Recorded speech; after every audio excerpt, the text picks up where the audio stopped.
Hey guys, welcome back to my channel. Today I wanted to show you, I have these beans, the green beans. This one finally opened, and I want to get these moved into this pot here. I amended this soil. This is soil that I had before, and I amended it, and I put some perlite in there. And added that to there, and I also added a little bit of fertilizer into the soil itself. But I wanted to get these beans in here, and hopefully these will do better than the last ones did. The other ones seemed to do okay for a little while, but then they just, I don't know, they just kind of pooped out on me. So I already got the soil, and one thing I want to do, I want to put a little bit of water in here in these holes that I already have made. There we go, down at the bottom. And then I'm gonna take this and look at all those roots. Those are just lovely. And I want to tell you, I just planted these seeds like a week ago. So they have just flourished back here. And I'm going to try to separate these. I don't want to do it over the soil I already have there. So I'm going to bring this over to the side real quick. And there we go. They're separating rather easily. Okay. So the smaller one here, I'm going to put that one in the middle because then it'll be closest to the light. And I really want to get those roots down there. And then bring this soil over. There we go. And I don't want to smash it down, but I do want it to be, the roots to be snug so that they'll take hold. And so here we got this other one here. Make sure all those roots get down in there.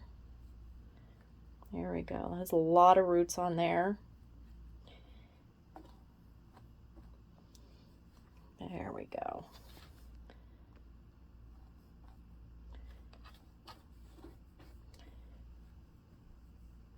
And I wanted to water the down in the holes because I don't really want the soil up top being so moist. If you remember, I had issues with the fungus gnats. They're still kind of hanging around, but they're having a harder time since the soil is not as wet. They only burrow down so far, and they need the moist soil. And if I'm not keeping the soil really moist, then they have nothing to eat.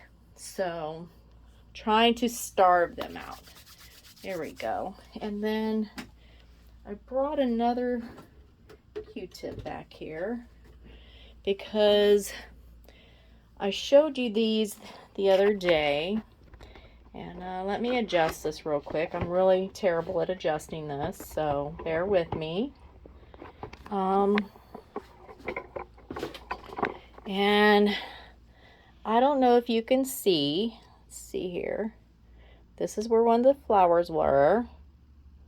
And as you can see, there's a little pepper starting to form in there.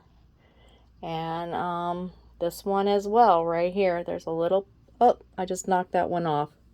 That's okay, because some of these are going to fall off anyways. All right, so I do have these 2 more flowers up here again. If I can not knock those off like a crazy person. So, here we go. We're gonna see. There we go. I want to just get in there real good. There we are.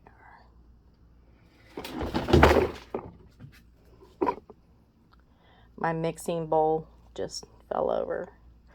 And then I'm going to do this one here.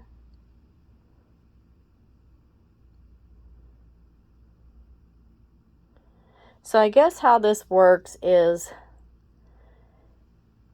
peppers, they have, these are your female parts.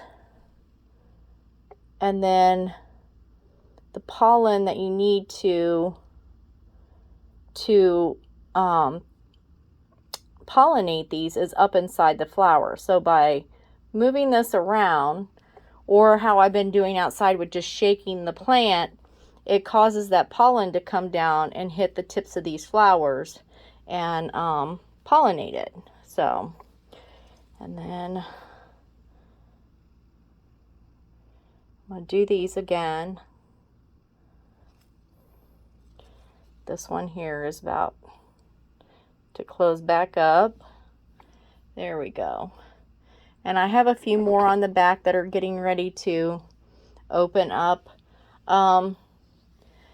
Nothing's going on with this back plant back here. So one thing I tried, and I don't know if you can see, but the soil is wet down there. I tried a little bit of soapy water, and I didn't want to put it on all my plants. I only used about, it calls for like 2 tablespoons or 2 teaspoons per gallon. And I only actually used like a half a teaspoon because it's Dawn and it's concentrated. And if you use too much of that, then it's just going to kill everything. So I'm testing it on that plant back there to see how it does. And then since it's not producing anything, if it kills the plant, then there's no real loss or anything because it's not really doing anything, but just, it's not doing anything. So there's that. And I tested it on another one as well. That is another pepper plant that I'm like, do I really need another pepper plant? So we'll wait and see what becomes of that. I do have another group over here of cherry tomatoes popping up right there. But these are my chocolate cherries. They didn't take the last time. I couldn't even get them to grow more than like that big. So this is a huge improvement. This is another one over here. It's not really doing anything. I don't know if it's because it's stunted by this one covering it up or what. And these are the asparagus I planted earlier in the year. They're still hanging on. They're not really doing anything though.